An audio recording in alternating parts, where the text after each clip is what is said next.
Hey everybody, wanted to do a quick update on Microtech. Of course, you may have seen my initial impressions, sort of mini review of the Microtech Whale Shark.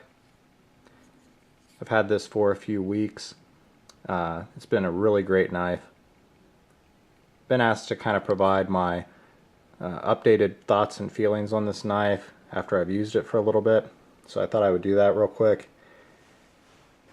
Knife is G10 on both sides. The main part of the construction of the knife is this G10. And the G10 has a really nice texture. It's 3D machined, has these grooves and scallops kind of to it. And then maybe they bead blasted or sandblasted or something like that to give it kind of a smoother texture that is just really high-end feeling, I think. Then it has this titanium subframe lock, which is pretty unique. This is a Johnny Liao design that Microtech licensed. I'm not sure if Johnny Liao is still doing his knife, but he had a version, his Whale Shark, which was a full custom, and it's a really great design. And this is a really good production version of that knife. One thing that I'm finding while I learn more about Microtech is just that they don't compromise on quality. All the parts are really high-end parts. Got this really great machined titanium back bar.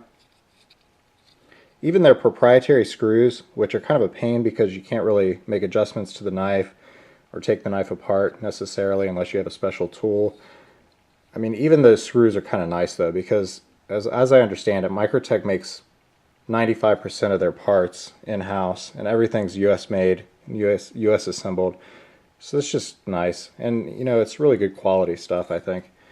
This pivot's really beefy, and I love how this lock bar engages with the blade.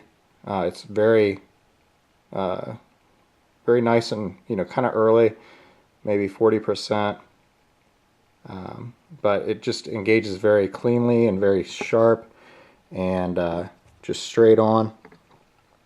And there's no play at all with this knife at all. So that's great. These thumb studs are really great. The detent is not bad at all, but you can still get a good flipping action. That's partially because of the ceramic bearings. So again, I think that this knife is working out really great for me.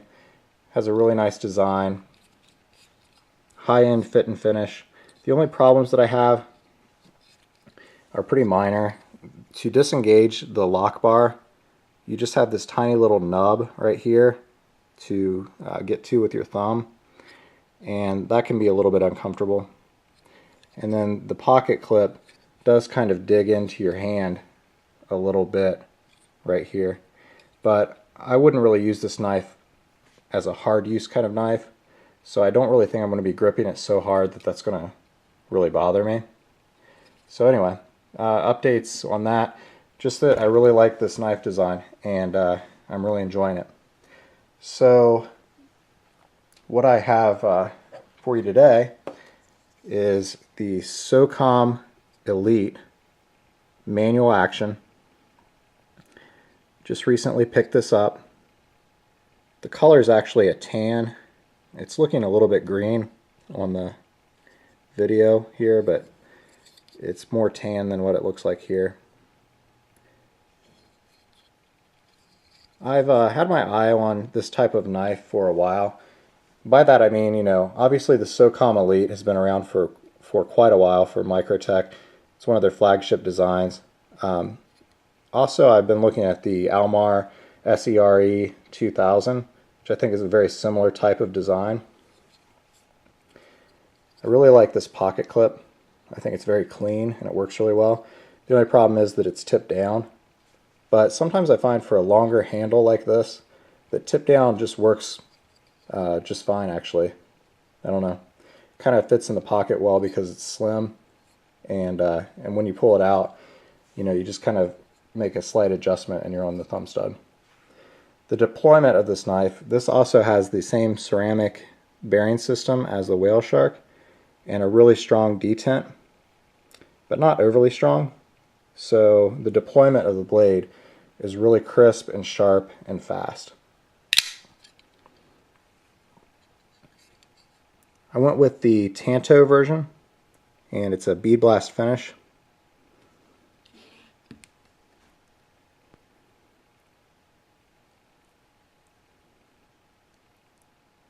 There's all the information that Microtech puts on their blade.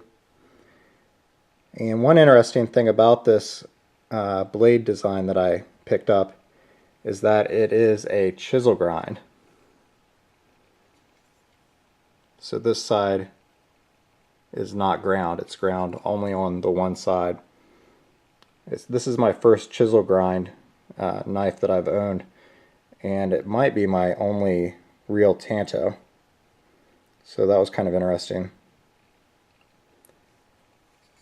And what I mean by this type of, this and the SERE 2000 is kind of this knife design with the thumb ramp and the little finger choil here that forms kind of like a hilt with kind of a thin handle, and the blade that's kind of centered right in that hilt.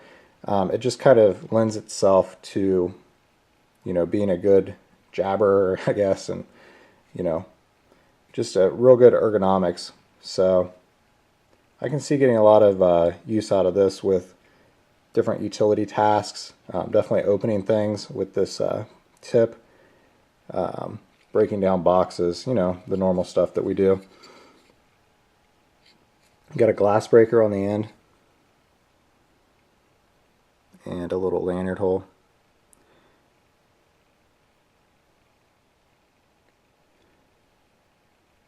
S35VN for the blade steel on this one. I don't know if I said that. And it's a liner lock. It's this steel liner, actually, you can kind of see that it stops somewhere in here, and then there's a spring inside there that acts as the spring to engage the lock. Really kind of interesting design. The grip tape, that's cool. It's very grippy. Not sure if it's exactly my style, but it's kind of different, and I sort of like it. But yeah, blade centering is spot on. Definitely looks a little bit odd if you're not used to a chisel grind, because the tip's all the way on the one side at the end. But if you look at it up here, obviously it's centered right there. So yeah, that's the SOCOM Elite. I'll be getting some use out of this and give you my impressions of it. So far though, I'm digging it. So that's what I've got for you today. Stay tuned. I've got a collection update coming up, so I know a lot of people enjoy those. So be on the lookout for that. And everybody take care. See you next time.